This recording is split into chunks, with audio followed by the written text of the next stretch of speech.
West Texas, there's a famous oil field called the Yates, Y-A-T-E-S, pool.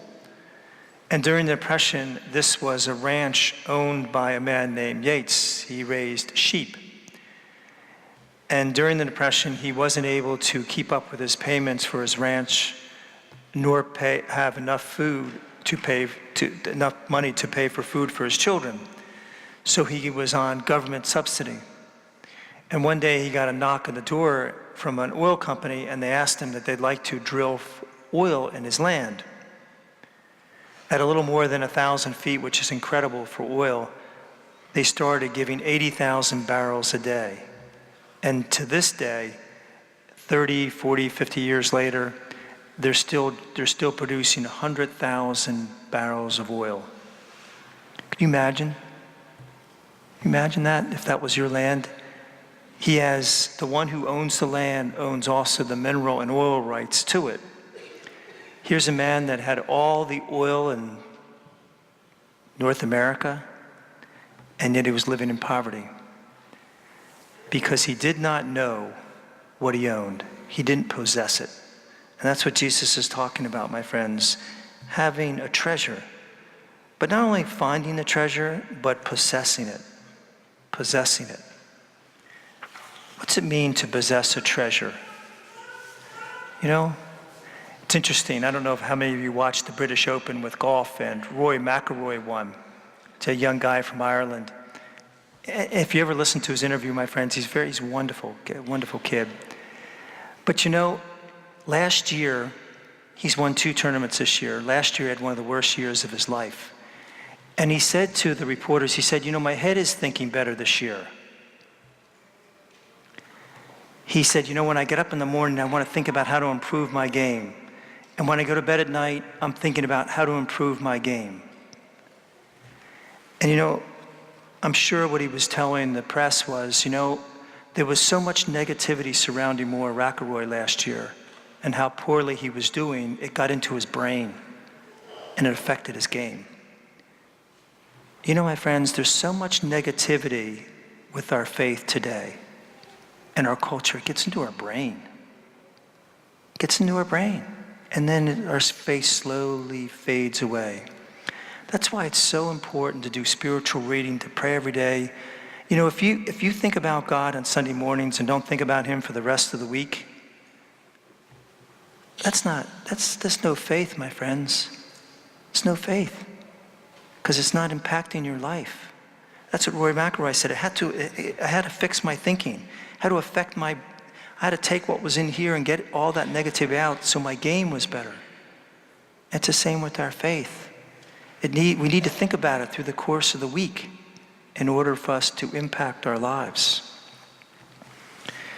For 55 years, the bells in the churches in Czechoslovakia stood silent. The communist regime forbid religion. And the priest, Reverend Father Schneelberger, went into hiding because his life was at risk. And then in 1989, when the Berlin Wall went down, he went to his old church and started ringing his bells.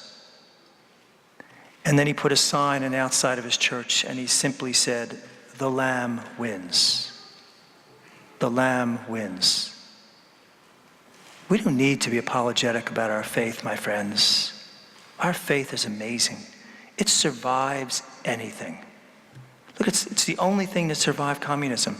They tried so hard to stamp out our faith,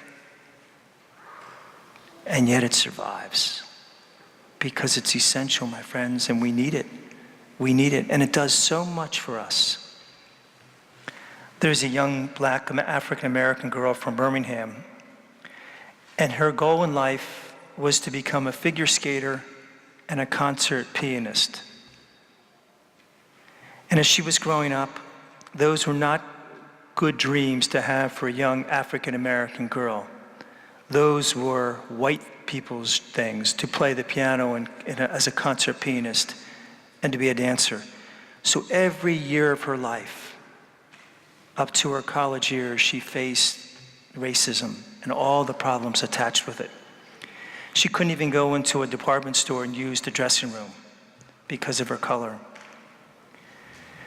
She said this: "It was her faith in God that made a difference.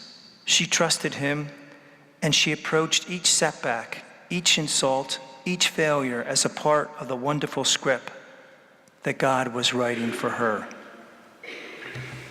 She never made it as a professional figure skater. She never was renowned as a concert pianist, although she's very talented in that. But on September 11th, 2001, a voice in the telephone informed President George Bush that the United States was under attack. It was the voice of a woman who at that time may have been the most powerful woman in America. She informed the president of the attack and that she implemented emergency procedures to protect the president and his staff. And then she went and turned to the leaders of the world and told them the US government is still up and running. You all know who that is. You know who that is? Condoleezza Rice. Condoleezza Rice.